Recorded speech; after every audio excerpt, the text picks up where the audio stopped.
This ABC15 Flash Briefing is sponsored by Sanderson Ford. All roads lead to Sanderson Ford. I'm Javier Soto with your top stories from ABC15 Arizona. Brian, what are you doing? How are you, man?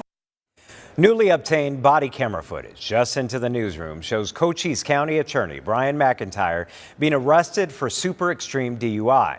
He was pulled over Sunday after swerving in between lanes. McIntyre blew a .20. That's twice the legal limit. The legal limit is .08.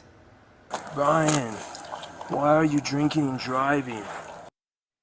After his arrest, McIntyre released a statement saying in part, "For 18 years, I have done my best to ensure that choices have consequences. My choices will also have consequences, and the matters will be handled by outside prosecution and most likely an out-of-county judge." An update to a story we first told you about Wednesday. A man caught on camera running across the I-10, dodging oncoming traffic. Well, that man is now in police custody. Turns out he had a felony warrant and was running across the 6 lanes of traffic from Tolleson police. Amazingly, nobody was hurt. Police did not say what that man was wanted for. New tonight, a resolution after a data breach exposed health information for nearly 3 million people back in 2016, including some potentially right here in Arizona. The Department of Health and Human Services Office for Civil Rights settled with Banner Health for more than $1 million. Banner was accused of not having enough safeguards in place to protect people's information. In addition to the money, they will also implement a plan to enhance security measures.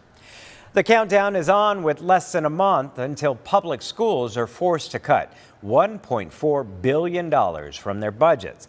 Lawmakers are taking their first steps this week to raise the aggregate expenditure limit, or AEL. A resolution to lift the limit is now headed to the House floor, but lawmakers argue more needs to be done to raise academic achievement levels, and they want that money tied to performance. State Representative Jennifer Pollock is sponsoring a bill which permanently lifts the AEL while tying teacher bonuses to performance. Pollock believes her bill has bipartisan support, but she can't get a hearing.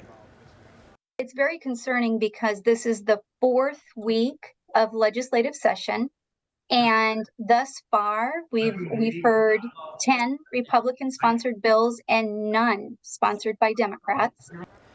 The last day for a bill to be heard in the Education Committee is February 14th. Any permanent change to the AEL requires voter approval. Lawmakers might make it tougher for everyday people to get propositions on the ballot. State Senate committee approved a measure on changes to add propositions. Right now, it takes signatures from 10% of voters. SCR 1015 would change all that to 10% of voters in each legislative district. Now, backers of the bill say it's to make sure that ideas have statewide support. Those against it feel it isn't fair, and a failure in one district could prevent the whole entire state from voting on it. In tonight's Operation Safe Roads report, more than 500 communities across the country are getting more than $800 million in grants to improve roads and make them safer. 5 Valley cities are getting funding to create action plans to reduce roadway fatalities.